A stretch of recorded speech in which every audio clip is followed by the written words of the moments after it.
Indeed.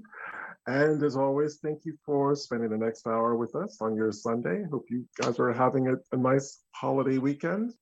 So today we are really pleased to welcome Daniel Horowitz from MyHeritage back to the show, who's going to be talking through a lot of new features and functionality over at MyHeritage. And he just showed Donnie and I something in our virtual green room that literally blew our minds. So we hope really, I'm still like, whoa.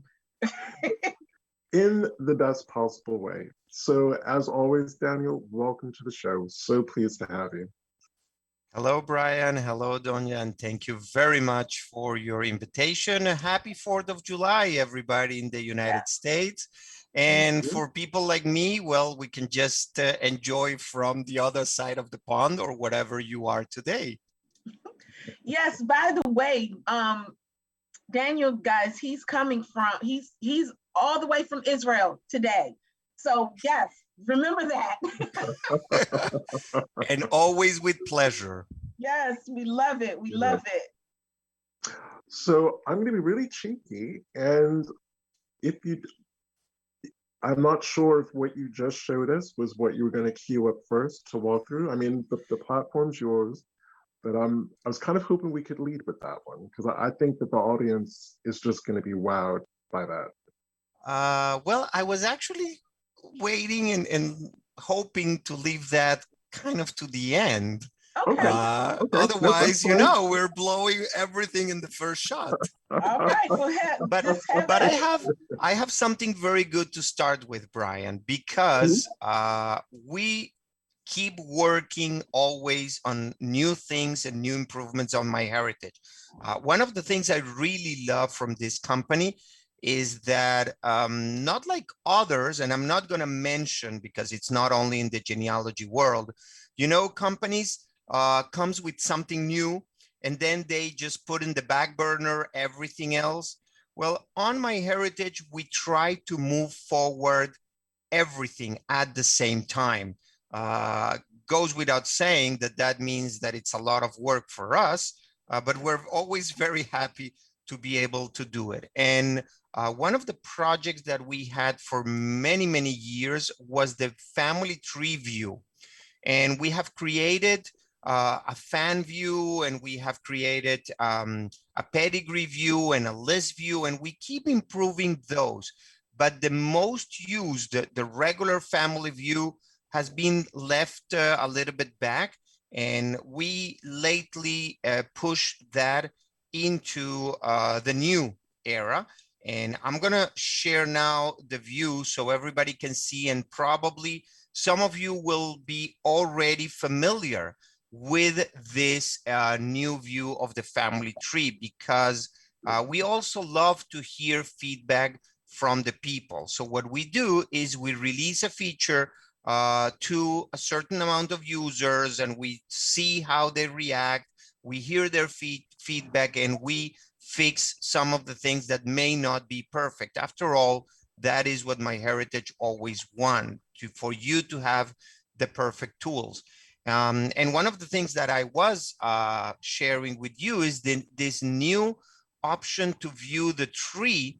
It's a little bit more compact. It will allow you to view, this is in the long view or the long cards, but you can reduce these cards to half of it. And then on the number of generations, and I'm gonna move a little bit fast here on the PowerPoint, you can select not only to view 5 generations up and down from the person that you are selecting, but also to see cousins of that main person. So you will have more people per inch or per square inch in your screen, and you will be able to view and understand better how are the relationships of those people with everybody. And I would imagine that that's a view and in a way of looking at it that would really help people trying to triangulate how they're written, triangulate it to a common ancestor with their different DNA matches. Definitely. The pedigree view actually came to MyHeritage as a result of the DNA, because when you put your autosomal DNA out there, you're actually looking at both of your ancestors' line. So you want to have a pedigree view in order to understand which one is the further ancestor that gave you the DNA. But in this case, exactly, here you can triangulate and you can see not only the ancestors, but the descendants, and you can try to put the person that you matches, and MyHeritage will tell you what is the supposed relationship based on the DNA, and you can try to find out, okay, so if this is my second cousin twice removed, it has to be one of the descendants from my great-grandfather from this side, so it will be much easier to view. Now, another thing that we are improving here, and I'm gonna move probably a little bit faster over this, it's on the left panel, okay? And here, normally, not with where the arrow is pointing out, but on the top, we normally tell you what is your relationship with this person. And in the past, MyHeritage had to limit the amount of steps or how far can we go with that relationship. So we now have better technology and we're able to reach long tails with longer people related. We are going to show you that in a very nice design as a pop-up here in the screen, that you will be able to see it in other places as well. And you will be also able to save it or print it.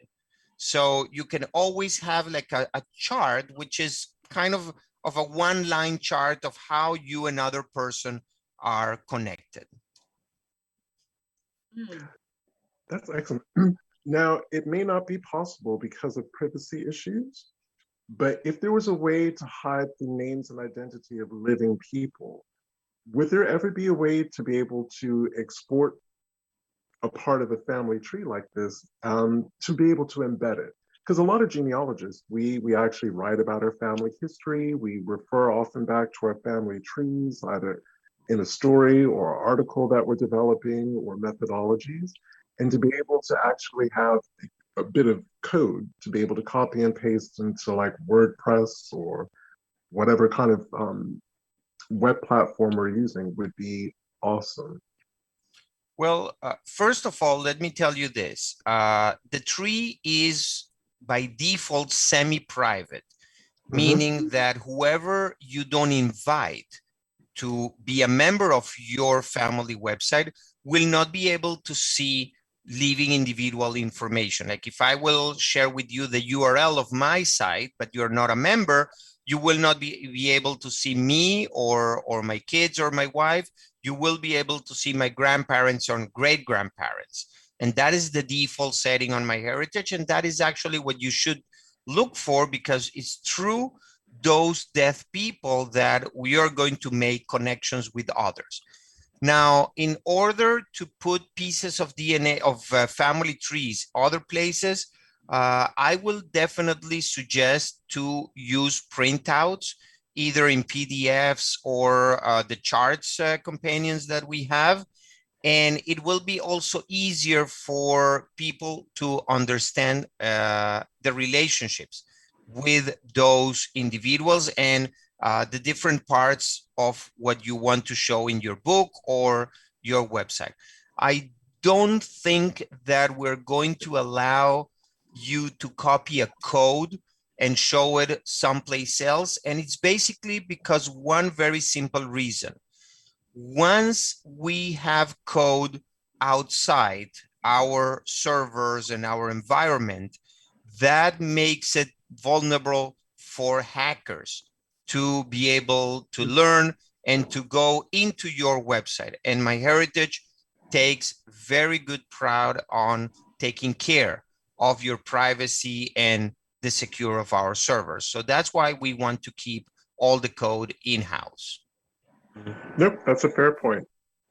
It reflects the world we live in, unfortunately. Yep.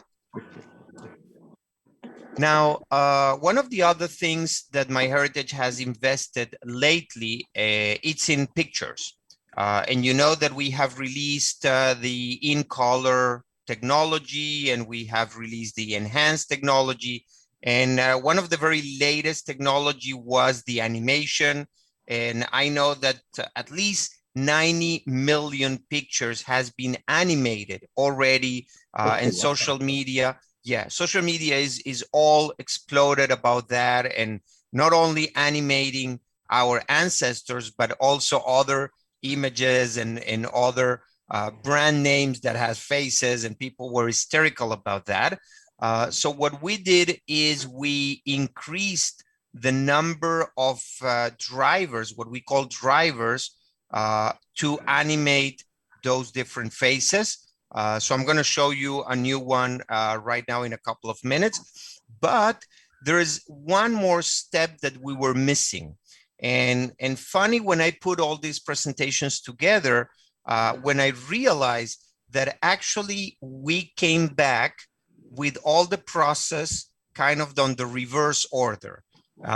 Because if you will upload it today, a picture, now we're offering you the possibility to repair an image that will have some scratch and will have some areas of the photos, you know, historical photos mainly that people kept into their pockets, or they send through the mail, and they had to fold it.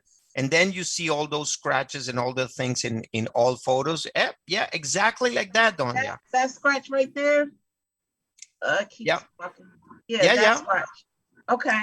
And the bad thing is that, you know, you can take your camera and you can take a picture of that photo, and it will be a wonderful picture. Probably it's a reproduction from the original, but it will not fix that scratch.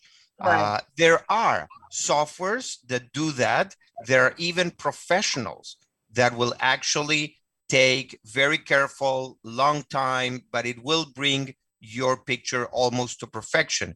And there is still space for that.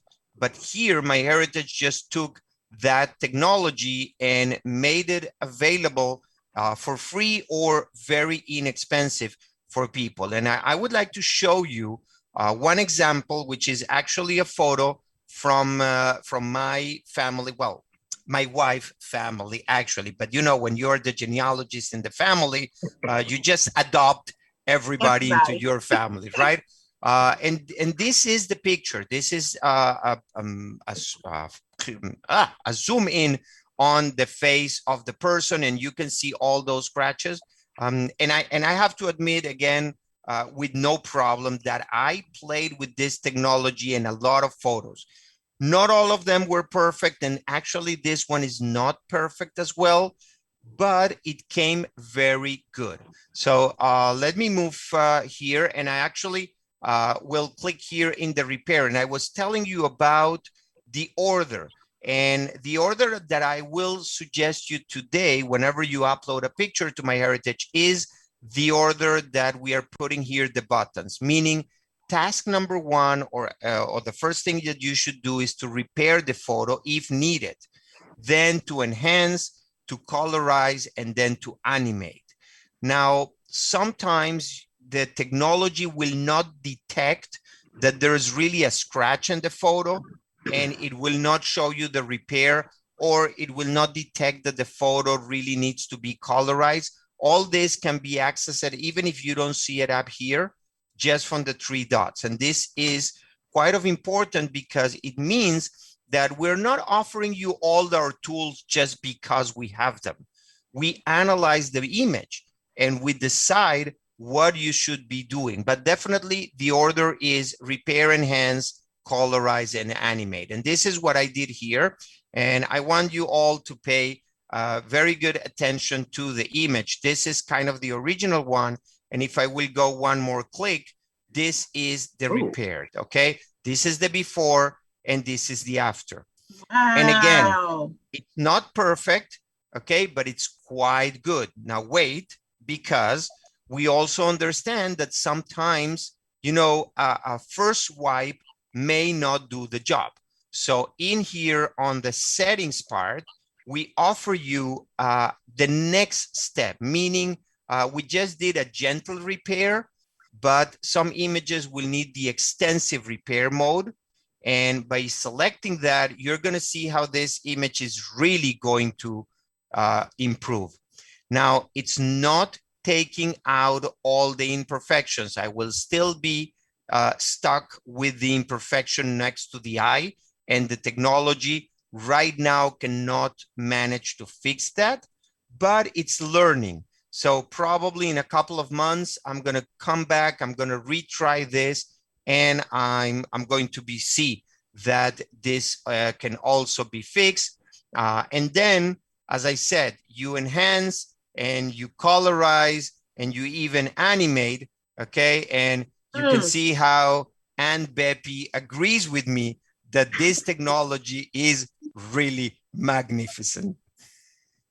So, so let me tell you, when I first saw this whole thing and making it move, my grandmother, I try to make it, this lady right here, I never got the chance to meet either one of them because they both died when my grandmother died when my mom was 11.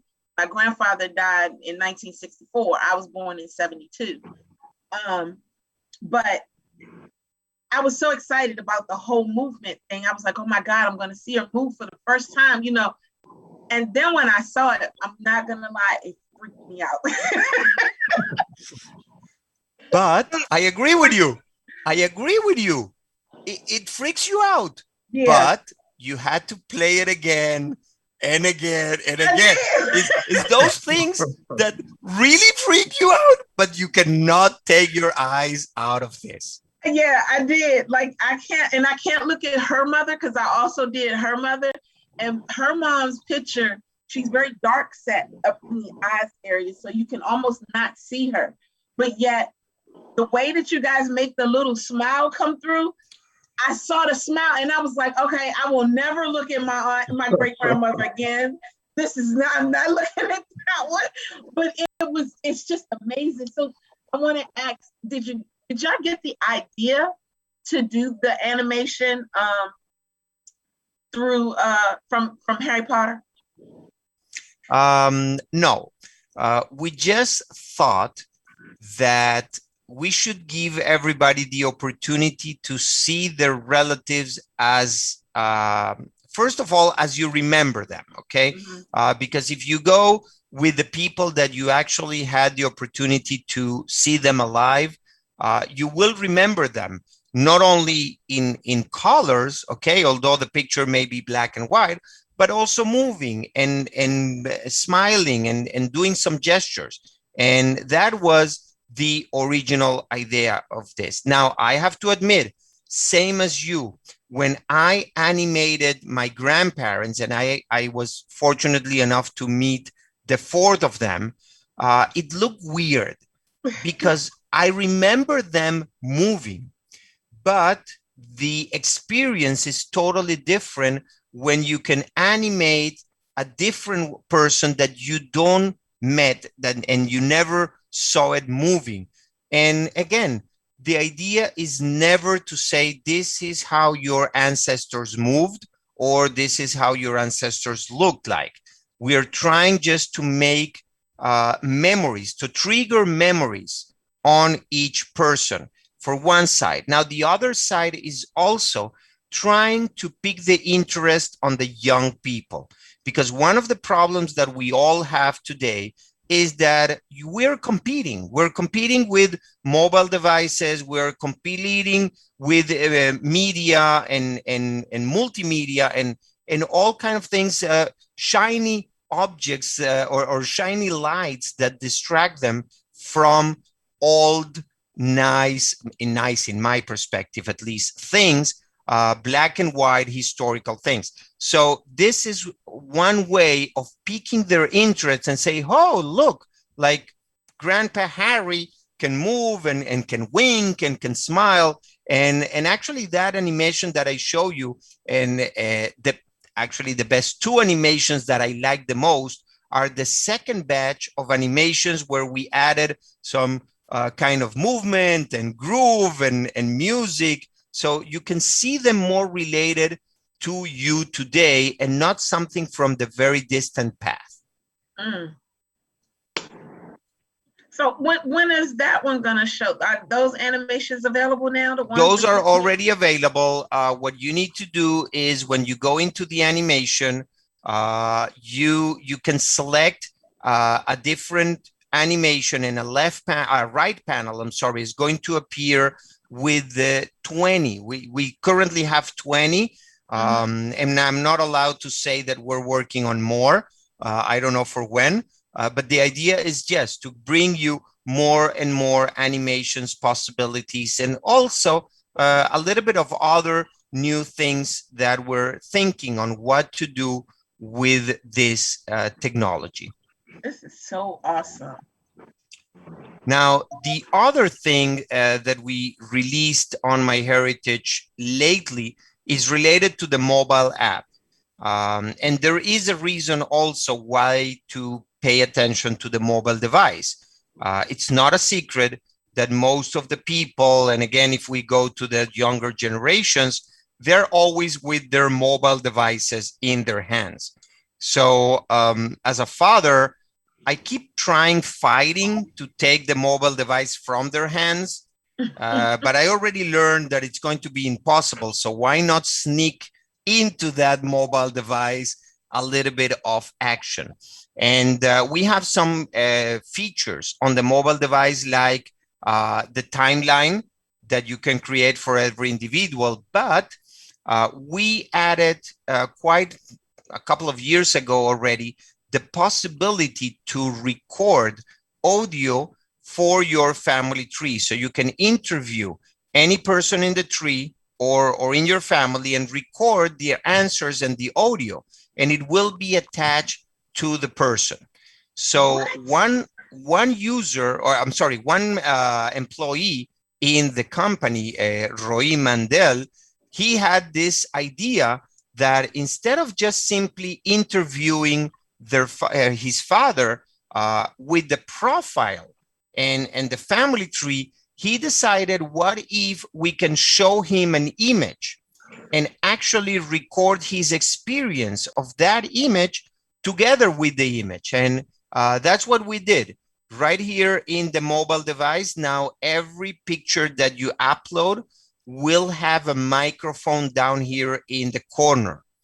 And when you click that and you allow the microphone to be accessible on the MyHeritage app, you simply need to let the person talk about the image, about when it was taken, who appears over there, why this is special or a special moment from that picture. And all this is going to be recorded on an audio file that is going to be kept together with the image. So you can share that with other members and they can come, they can play the audio, and you will have, like, forever the audio and the voice of the person telling you what this picture means for them. And we have tried and we have used it already for a couple of success stories that we have in the company.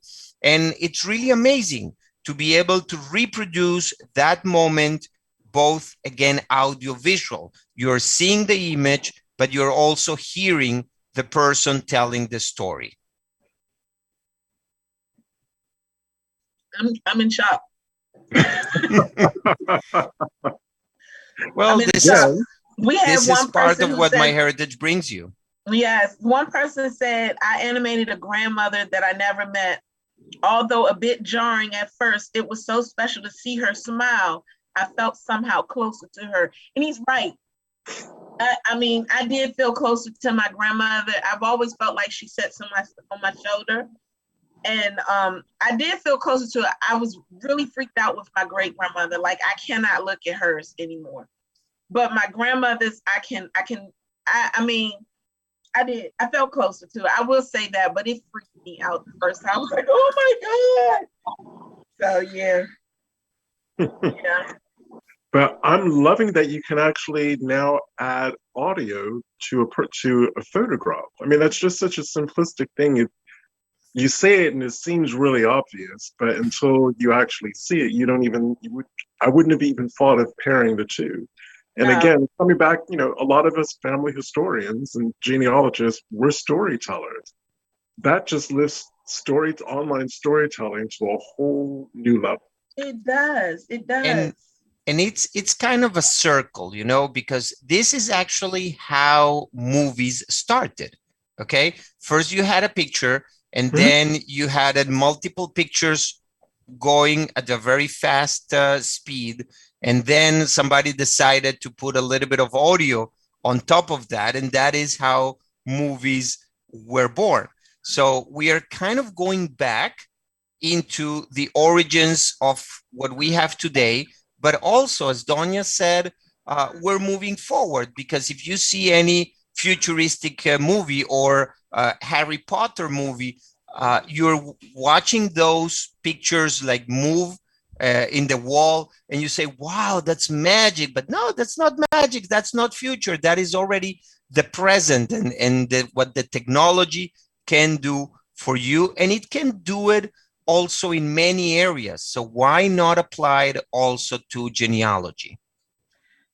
We have one person who I think she missed where they can learn more about the MyHeritage photo storyteller. I mean, that's going to be great, especially in our family, because the photos that we do have are amazing. Like I have this one photo of my grandfather's church when they first got started, and the story of it is he's of who took, not just who was in it, but who took it. So you're able to share that information and the pricelessness of it. Like this particular photo of my grandparents is actually a priceless photo because it was taken by a famous photographer. So to be able to tell the story of that photo and knowing that it's actually a priceless photo. I mean, his photos are in the Smithsonian. His name is Addison Scurlock. And he was a photographer here in DC. But I have an actual photo of his in my house. So it's crazy. But I'm sure it's priceless not only because of the person that took it, but for who appears in the picture. That is what makes it priceless for you. And same as you're doing right now, like you're showing us the picture and you're telling us the whole story. Why not having all that together? So for the person that asked, I just went back a few images and I said that in the mobile device, and I'm showing here a phone, but it could be a tablet and it could be an Android or an iPhone. The MyHeritage app can be downloaded from any and for any mobile device. So when you go into the picture, you will see on the top all the icons for enhance, colorize, repair, and you can do all that from the mobile device.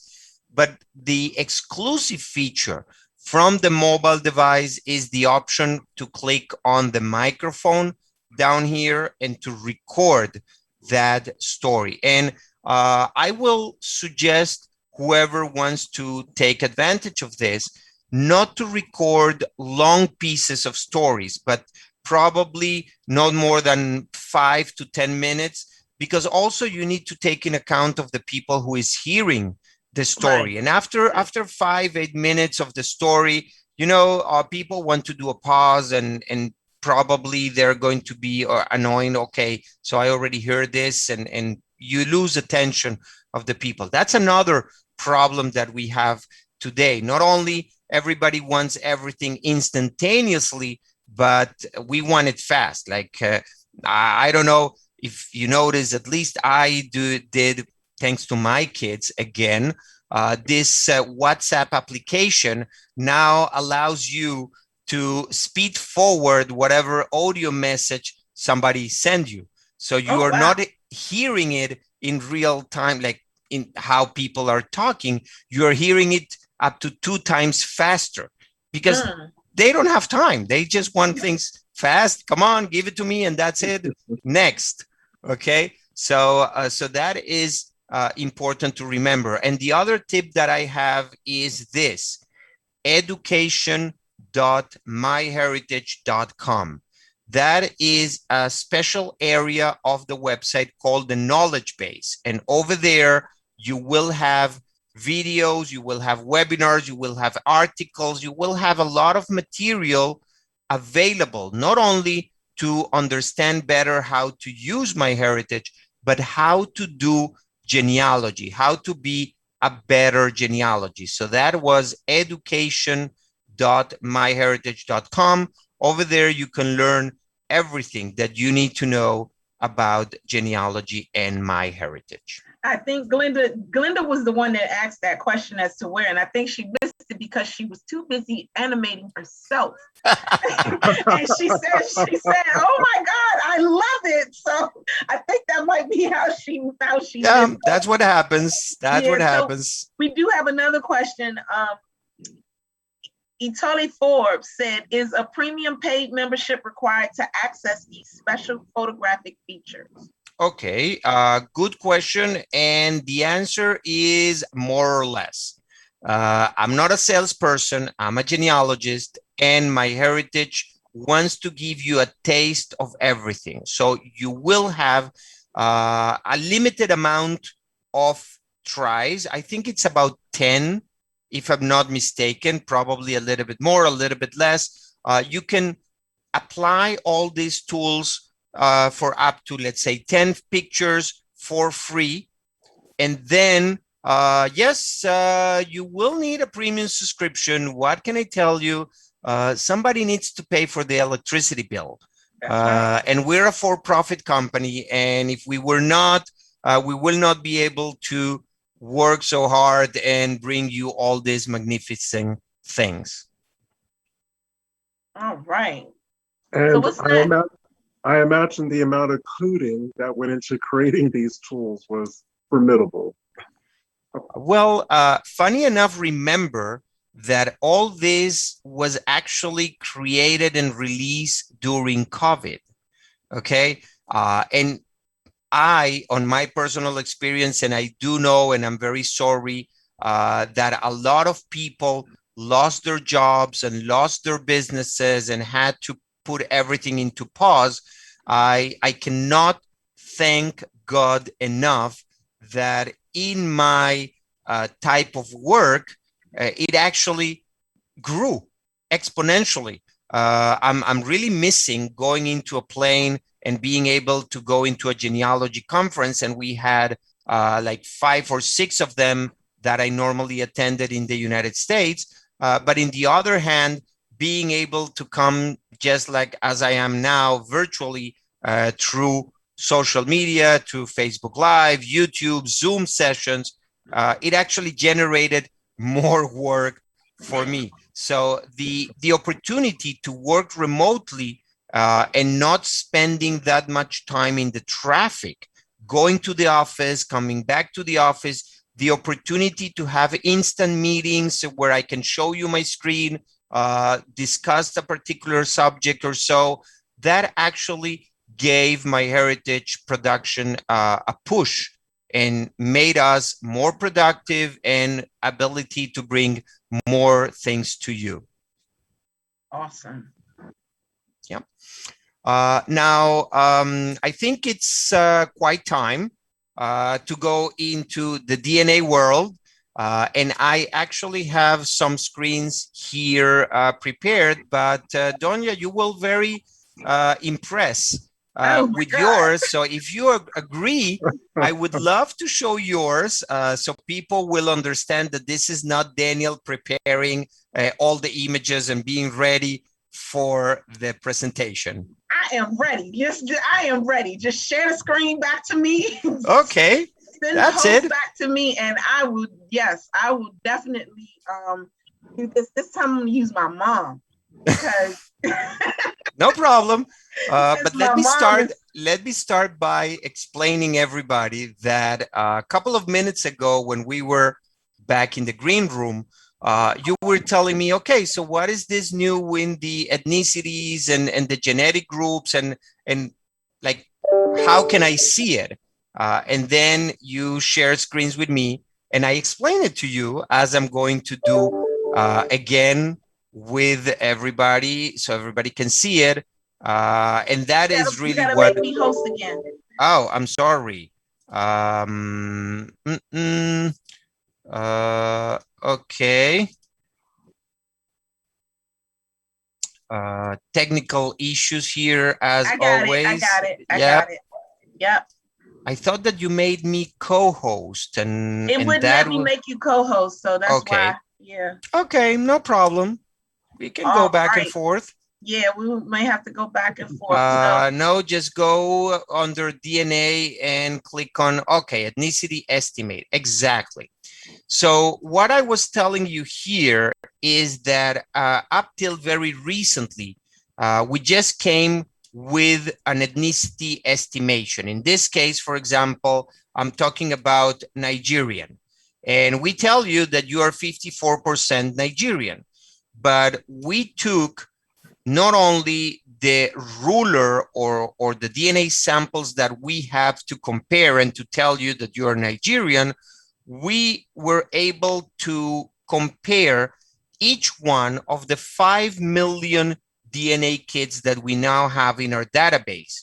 And we spiced it with the family trees that are together with that DNA. And we analyzed that to become with these genetic groups that you are seeing on the left side. So you will have some confidence level over there, but it says that from the from the 54 Nigerian ethnicity that you have actually a group that is known to be in the Alabama area. And when you clicked over there, you were able to see the areas in the world with this type of DNA. So we're not saying that you're not Nigerian anymore. What we're saying is that your DNA can go down to a resolution of the DNA or similar DNA we found in, and you have over there on the left side, the numbers, 234 DNA kits, other DNA kits, and from those, 85 people had family trees. And we recognize that all that is in today, 1900s to the 20s, 2000 year, there are in the Alabama area.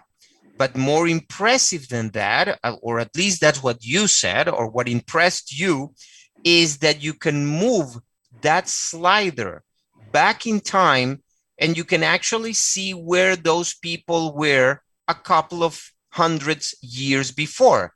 And we identified that those people that today are residing in Alabama actually came from North Carolina and from Washington and from Virginia, and that is where they were in the 1700s.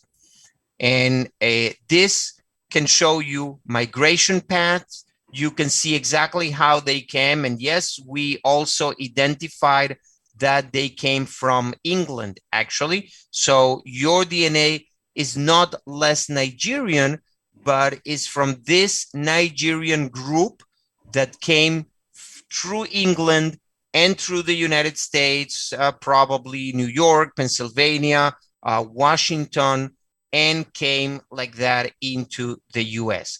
Now, if you go to the left side and you scroll down a little bit, you will be able to see also the places and the names that were in those family trees, and they are going to also react to that timeline. oh my God, we didn't see this part, Brian.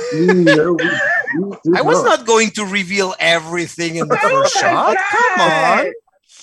Go ahead, move the slide to the right and leave the left one there. Okay, and give it a couple of seconds. Go to the 1800s. Okay, and it seems that names didn't vary that much, but you see the places? Now you see exactly where they are, so you don't need to rely on the map. And if you move totally to the right, to the 2000s, I'm pretty sure the names, the surnames probably are going to stay, but the first names are going to change. So now you have Mary and William and Sarah, which probably is not the same order that they had before. And another thing important to recognize is that family trees will repeat the names across the history because you want to perpetuate the memory of your ancestors. And one of the way of doing that is giving your child or your grandchild, great-grandchild, the names of the ancestors. So you can see how the names changed through the times. So you have Carla Holloway, who's actually a family member of ours. She just said, "Oh my God, I am underutilizing my tool." Definitely. It's just this is amazing. So am I understanding this correctly, that with the breakdown of where the DNA is coming from within a time frame now matched to surnames, we can start extrapolating, for instance, with Donia, what families that Nigerian is showing a high correlation with? Am I understanding that correctly? Yeah, that's the idea. And it actually goes one step further than that. And I will test that with Donia in a minute. And I will like to say, and I will never be tired of saying this, you must have a family tree together with your DNA, because none of them, it's enough on its own in order to understand and to analyze and to be able to expand your knowledge of the genealogy. So now, Donia, let's do this. And we didn't do this before, I know, so I'm taking a risk here. On the right side of the screen where the plus and the minus are, you have on top of that a world map, and on top of that a layer. Go to that icon, click over there in the layers, and I would like you to select family tree events. And this is something quite unique of MyHeritage. So you see, this is actually very good. Can you move the slider to the 1850s? Okay, now the pins that you are looking in the US are the events from your family tree. So now, Brian, you can see that Donia research actually matches her DNA, okay? So you will be able to see up to 10 generations of birth, marriage, and death, and you can zoom in and you will see how your ancestors actually follow the path of the DNA, okay? And being able to see those two things together is what validates all your research. So if I can stop you there, what I'm trying to think of a way that this could really help specifically African Americans with enslaved ancestors who were taken from the northern South, or even from the north, all the way down into the lower South.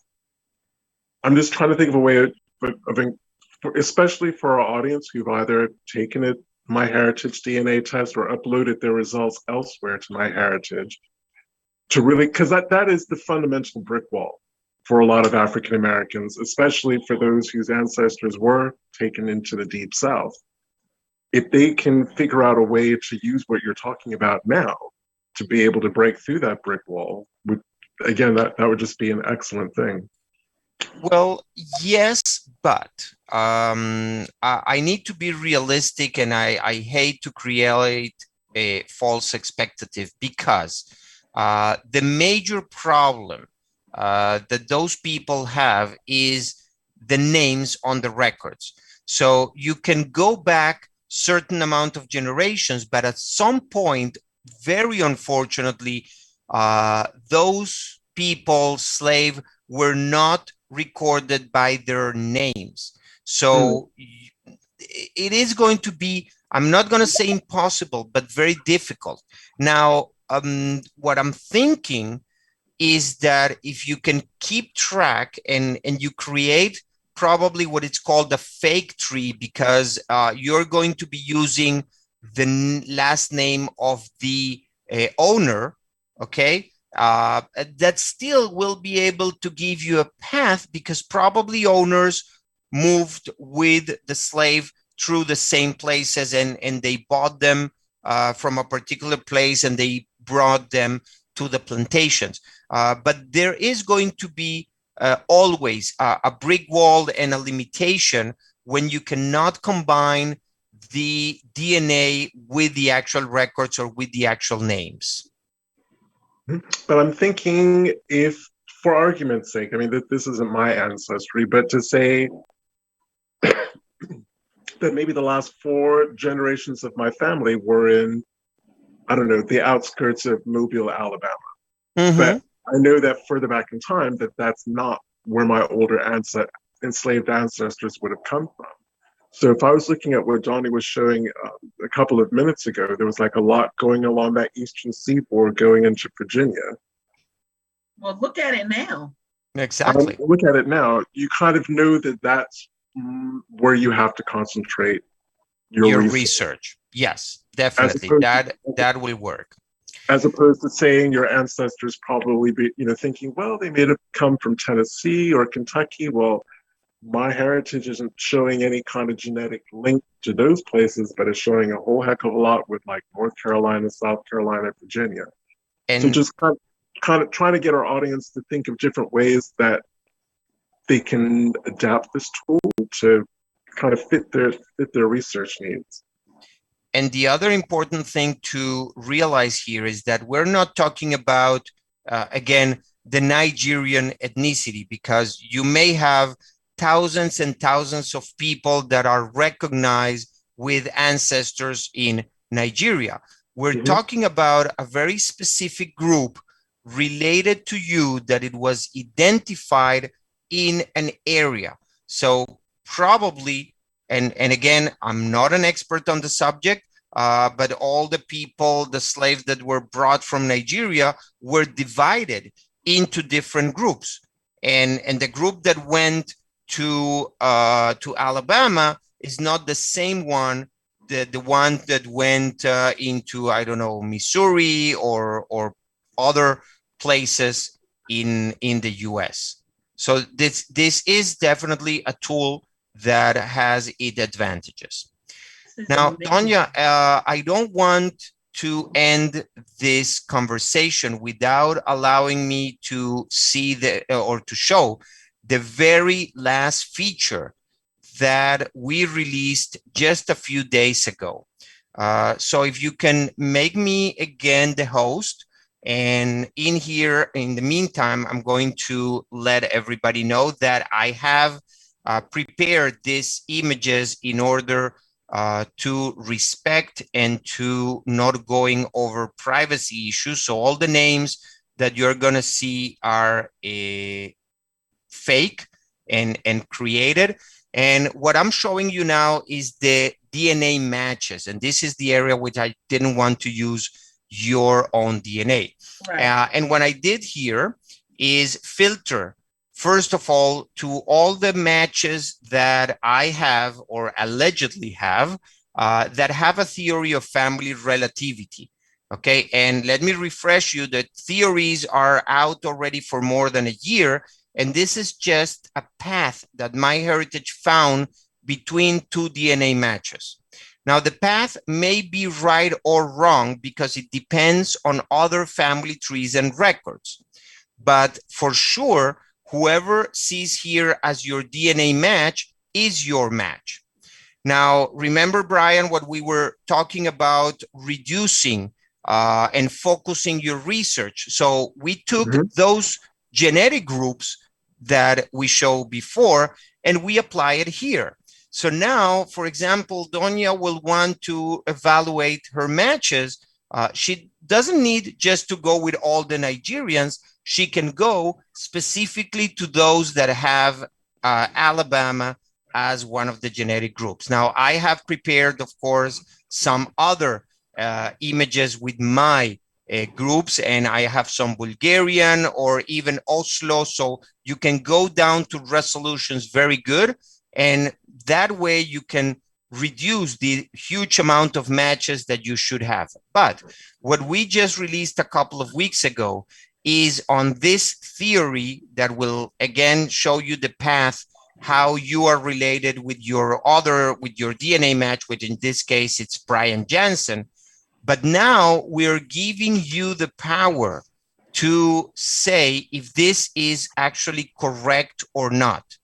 Okay, and as I said before, it may be incorrect. And let me show you why. You can see here in the view full theory, and I will encourage everybody to go and to view it, because this path may go over different family trees.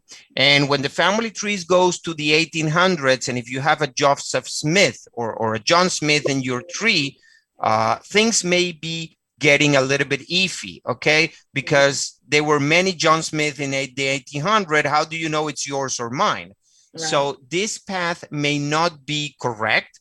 And you may have more than one theory and more than one path. And the good thing is that now you can actually confirm this or simply reject and say, no, this is not good. Now, of course, that in one hand, a lot of people are going to say, oh, great, I'm going to finally be able to say yes or nay to those paths or those theories. But what else? Well, what else is exactly what MyHeritage is working on. Because once you accept it or reject it, there is a huge amount of things that you can do. For example, if you reject it, why have it over there? Like, take it out. Or if you accept it, then instead of going to the tree and copying everything manually, why not clicking a couple of buttons and just extracting everything to your tree? Or if you were reviewing your matches out here, why not being able to see and to filter all the DNA matches by not only those who have a theory, but those who have a confirmed theory, okay? So there are a lot of things that we can do with that. This is just baby steps. This is the first one from many others coming along the year. I just wanted to bring you a little bit of everything and show you how MyHeritage doesn't forget any of the features and any of the things that we have developed over years. And what I love is the real sense of kind of joined up thinking that's involved. So instead of having a standalone tool, really developing a whole suite of tools that sit very well and work very well together. Yep, that's the idea. And of course, we'd love to hear from users, comments, questions, feedbacks, because that is what we take into account to make better those tools and to know where we need to focus. Well, I swear to the cosmos. Go ahead, Brian. I was just going to say, I'm going to swear to the cosmos, and Donnie will back me up. When we go off there, I'm going straight into MyHeritage. Without a doubt. That's going to be me for the rest of the day. Yeah, I'm getting ready to start playing with MyHeritage, but I just want to thank you guys, because this has just been such an eye opener. And you know, I think since MyHeritage likes to listen to the user, which is like a plus for me times 50, let's do some African American stuff. We're trying. The big problem is that, and this is not news for anybody, it is difficult. It is difficult because the amount of records out there is not much. And at some point you have none, and you lose trace of everything. But we're taking an advantage of the DNA. We are doing some projects, and hopefully we will be able to refine even more those ethnicity estimations and those genetic groups, and probably put you in contact with people that we may not be able to say, you know, this is for sure your second cousin twice removed because of these records, but the DNA doesn't lie. Like, right, you have a common ancestor 8 or 6 or 5 generations back, and you may never know about that specific ancestor, but you know that it's an ancestor. I will have to define it nameless, okay, that was brought from Africa to the United States, probably the same story as many others that went to the same path, but you and I will know that is our ancestor. Right. And we will have proof that you and I are connected somehow. Well, I'm going to say this. Tell the MyHeritage people to call me and Brian, because I'm telling you, the records are more frequent than y'all think. And I really, if there's a little more, and I'm not saying that MyHeritage is not including, but a little more inclusion of African-American researchers, we're finding stuff left and right, looking at different documents that you guys may not think to look at. So this is because we're able to find our families way back. We have Moses Williams, who had 45 children, and we found 27 of them, and all of them were enslaved. Everybody was enslaved. So okay, yeah, so this is you guys are the best. Like, I don't care what. Thank you. I'm not the only person that's saying that. Somebody on the group, Glenda, made the same comment. She said MyHeritage is the best. Well, I don't know. I don't know if we're the best, but definitely we want to be better. Yeah. This is awesome. Thank you so much for sharing all of this. With more than pleasure always. Yes, Brian. I've been scrolling through the comments, and the excitement and stunnedness and enthusiasm. It's just pouring through. So you generated a lot of excitement. I'm very happy, and make sure that I'm going to pass this to the people back at the office, because one of the things that we're very proud is to let our employees know how they are changing the life of millions around the world. And that is probably the best driver for an employee, to know that his little work in his office that has no probably means to him in the big picture is really being well received, and it's being applauded, and it's being appreciated by somebody out there. Right. Well, we will certainly send you a link to the on-demand version of the show, and your marketing team and the coding team and whoever was involved, they can read the comments. And Excellent. I'm sure that some of them will make them blush. Yes, please share this. So we're about to go, and we thank you so much again, Daniel, for just sharing all of this information. Wanted to let you know real quick, we have 3 shows left before we are done for the day, for this season.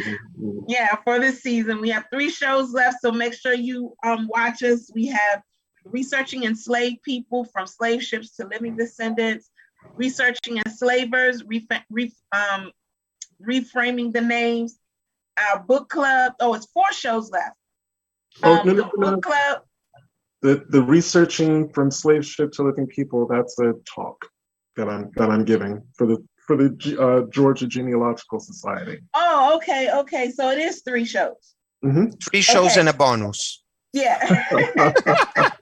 3 shows and a bonus. And the last one is our wrap up, season 4 wrap up, because we had such a good season. We wanted to just wrap it up, talk about it, and just get you ready for the next one. So thank you again, guys. I was going to say thank you so much, Daniel, for joining us. And next week, you guys are going to want to catch this one too, because it's called Researching Enslavers, Reframing the Narrative with Adrienne Fikes. Yep. And what she's going to be discussing is ways that descendants of the enslaved and descendants of the enslavers can come together and have a dialogue. Yes. So enjoy your 4th. Watch the fireworks. I'm Danya. I'm Brian, and we will see you next week right here at 4 p.m. Eastern Standard Time. Bye. Bye.